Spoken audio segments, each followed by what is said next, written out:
Hi guys, now is January 15, 2026 Thursday. Guys, sa video kong to, i-flex ko ang aking reading glasses. Ito siya guys, oh. 3-in-1 kasi siya. Ang ganda niya.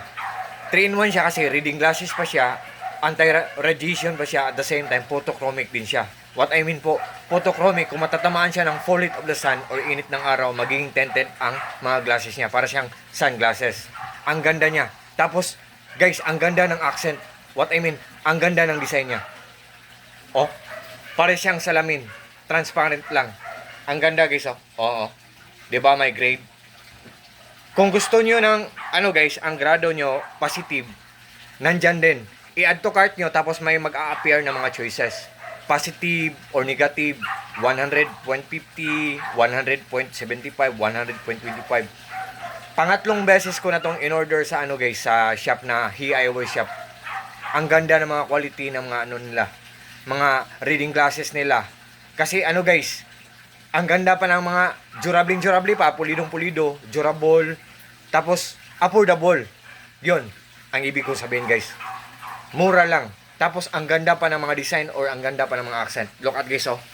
Meron pa silang free na box guys, oh. Ito ang box nila, oh. May free. Oh, tingnan nyo ang design guys, oh, di ba? Ang ganda guys, oh, di ba? May stainless, para siyang stainless dito. Dito stainless. Tapos dito stainless din. Tapos glass siya guys, oh, transparent siya guys, oh, di ba? Yan. Tapos ang box niya guys, oh, meron siyang free na wipe. Oh, kung malabo na, wipe punasan natin, di ba? Tapos ang box niya dito. So, ang ganda guys. Guys, masasabi kong maganda guys kasi hindi lang sa design guys. Ang price niya din.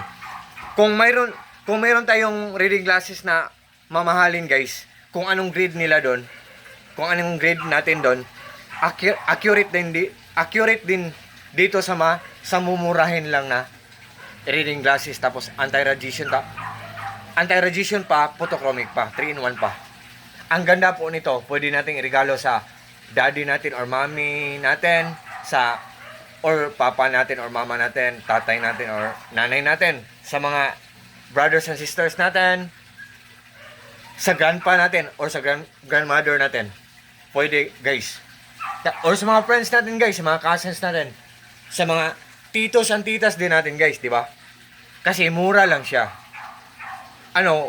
Para siyang friendly lang na thing ba? Isang bagay na madali lang madali lang i-approach guys. Yung madali lang malapitan kasi ang mura lang niya, tapos ang ganda pa ng quality niya, tapos ang ganda pa ng accent, ang ganda pa ng design. So, God bless us all guys. Nandyan sa link ko. Tingnan nyo lang sa link ko guys ha. God bless ating lahat or God bless us all and that's all.